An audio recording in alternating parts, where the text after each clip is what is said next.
Le titre de ce livre, Le cœur de l'homme, l'auteur de ce livre, c'est Gospel House Publisher. Nous sommes au 6e tableau. Le titre du 6e tableau, Le cœur tenté et divisé. Le cœur tenté et divisé.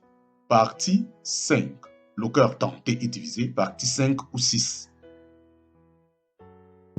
C'est pourquoi Dieu nous exhorte solennellement à fuir les convoitises de la jeunesse et à ne pas jouer avec le péché sous quelque forme qu'il se présente à nous. Il faut fuir vers Jésus, le libérateur, le conquérant. L'homme que vous voyez poignarder le cœur dans cette image symbolise les moqueurs et les adversaires du christianisme. De leurs lèvres moqueuses et de leur langue calomniatrice, ils poignardent et blessent les cœurs des chrétiens, et un cœur partagé ne peut pas survivre à de telles attaques. Un tel chrétien se met à craindre les hommes plus que Dieu. Un tel chrétien se met à craindre les hommes plus que Dieu. Un tel chrétien se met à craindre les hommes plus que Dieu. Car maintenant, est-ce la faveur des humains que je désire ou celle de Dieu? Ou est-ce que je cherche à plaire aux humains? Car si je plaisais encore aux humains, je ne serais pas un esclave de Jésus-Christ. Galates chapitre 1, verset 10. Car maintenant, est-ce la faveur des humains que je cherche ou celle de Dieu? Ou est-ce que je cherche à plaire aux hommes?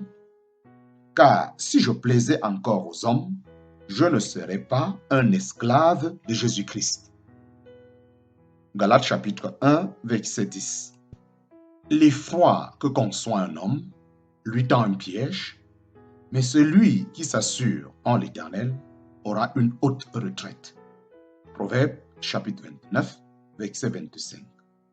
L'effroi que conçoit un homme ou la crainte que conçoit un homme envers son prochain lui tend un piège, mais celui qui s'assure en l'Éternel aura une haute retraite. Proverbe chapitre 29, verset 25. La crainte des hommes tend un piège, mais celui qui se confie en l'Éternel est protégé. Proverbe chapitre 29, verset 25. La crainte des hommes tend un piège, mais celui qui se confie en l'Éternel est protégé. Un tel chrétien se met à craindre les hommes plus que Dieu. La crainte du « qu'en dira-t-on » La crainte du « qu'en dira-t-on » Car quiconque aura honte de moi et de mes paroles, le Fils de l'homme aura honte de lui quand il viendra dans sa gloire et dans celle du Père et des saints anges. Luc chapitre 9, verset 26. Luc chapitre 9, verset 23 à 26. Luc chapitre 9, verset 23 à 26. Puis il disait à tous, « Si quelqu'un veut venir après moi, qu'il renonce à soi-même et qu'il charge de jour en jour sa croix et me suive. Car quiconque voudra sauver sa vie la perdra, mais quiconque perdra sa vie pour l'amour de moi la sauvera. Et que sert-il à un homme de gagner tout le monde s'il se détruit lui-même et se perd lui-même? Car quiconque aura eu honte de moi et de mes paroles, le Fils de l'homme aura honte de lui quand il viendra en sa gloire et dans celle du Père et des saints anges. Luc chapitre 9, verset 23 à 26. Luc chapitre 9, verset 23 à 26. Puis il disait à tous, « si quelqu'un veut venir après moi, qu'il renonce à soi-même et qu'il charge de jour en jour sa croix et me suive. Car quiconque voudra sauver sa vie la perdra, mais quiconque perdra sa vie pour l'amour de moi la sauvera. Et que sert-il à un homme de gagner tout le monde s'il se détruit lui-même et se perd lui-même? Car quiconque aura eu honte de moi et de mes paroles, le Fils de l'homme aura honte de lui quand il viendra en sa gloire et, en parenthèse, dans celle du Père et des saints anges. Un tel chrétien se met à craindre les hommes plus que Dieu, la crainte du qu'en dira-t-on et de ce que feront les hommes le rend esclave des hommes et il s'éloigne de Dieu. Et la crainte du qu'en dira-t-on et de ce que feront les hommes le rend esclave des hommes et il s'éloigne de Dieu. 1 Corinthiens chapitre 7, versets 22 à 23. 1 Corinthiens chapitre 7, versets 22 à 24. Car celui qui étant esclave est appelé à notre Seigneur, il est l'affranchi du Seigneur, et de même celui qui est appelé étant libre, il est l'esclave de Christ. Vous avez été achetés par prix, ne devenez point les esclaves des hommes. Mes frères, que chacun demeure envers Dieu dans l'état où il était quand il a été appelé. 1 Corinthiens chapitre 7, versets 22 à 24. Car celui qui étant esclave est appelé à notre Seigneur, il est l'affranchi du Seigneur. Et de même, celui qui est appelé étant libre, il est l'esclave de Christ. Vous avez été achetés. Vous avez été achetés par prix. Ne devenez point les esclaves des hommes. Mes frères, que chacun demeure envers Dieu dans l'état où il était quand il a été appelé. La crainte du qu'en dira-t-on et de ce que feront les hommes le rend esclave des hommes et il s'éloigne de Dieu.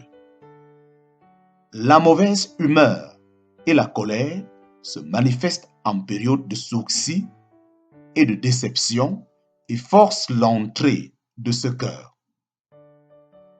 Le terrible serpent de la jalousie paraît lorsque d'autres sont plus prospères ou lorsqu'ils ont plus de succès que nous.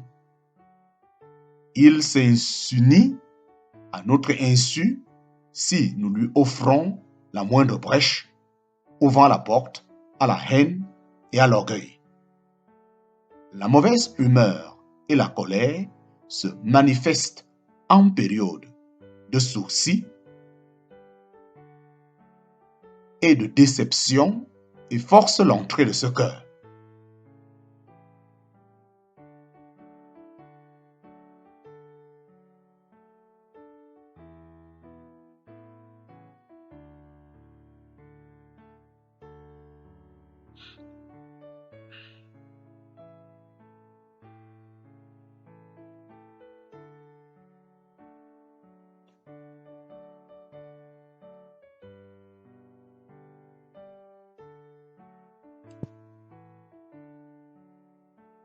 Qu'aucun discours malhonnête ne sorte de votre bouche, mais, en parenthèse seulement, celui qui est propre à édifier, afin qu'il soit agréable à ceux qui l'écoutent. Et n'attristez point le Saint-Esprit de Dieu, par lesquels vous avez été scellés pour le jour de la rédemption. Que toute amertume, colère, irritation, crierie et médisance soit ôté du milieu de vous avec toute malice. Mais soyez doux les uns envers les autres, pleins de compassion, et vous pardonnant les uns aux autres, ainsi que Dieu vous a pardonné par Christ. Éphésiens chapitre 4, versets 29 à 32. Qu'aucun discours malhonnête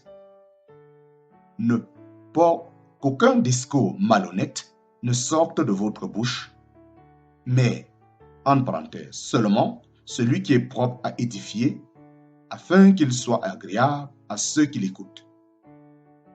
Et n'attristez point le Saint-Esprit de Dieu, par lequel vous avez été scellés pour le jour de la rédemption. Que toute amertume, colère, irritation, crierie et médisance soient ôtées du milieu de vous avec toute malice.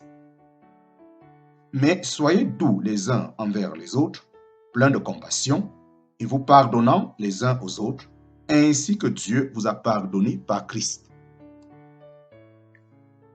La mauvaise humeur et la colère se manifestent en période de sourcils et de déception et forcent l'entrée de ce cœur.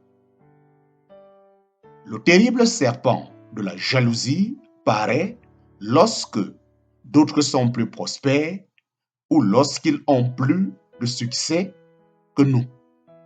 Il s'unit à notre insu si nous lui offrons la moindre brèche, ouvrant la porte à la haine et à l'orgueil. 2 Corinthiens chapitre 12, versets 20 à 21.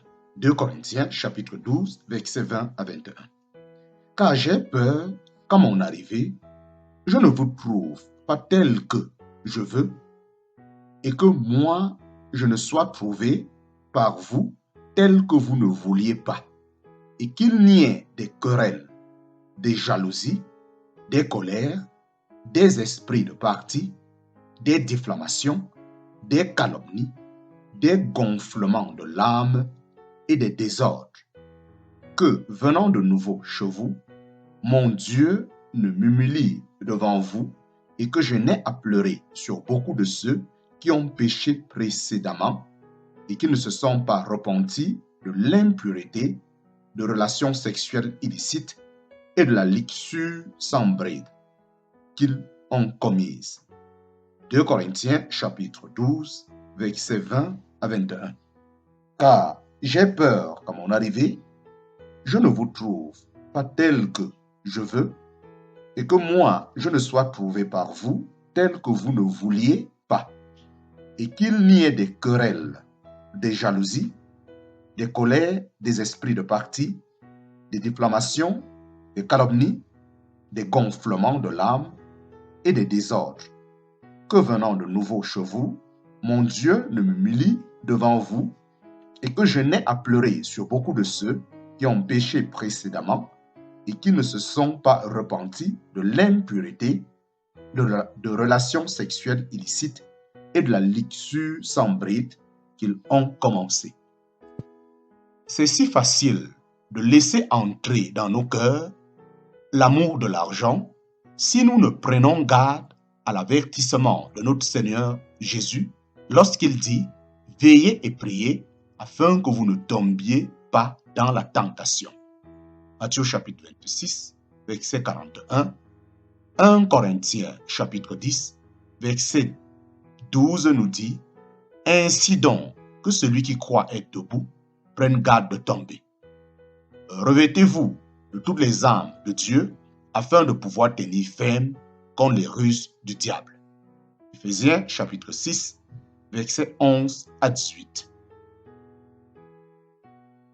1 Corinthiens chapitre 10, verset 12 nous dit « Ainsi donc que celui qui croit être debout prenne garde de tomber.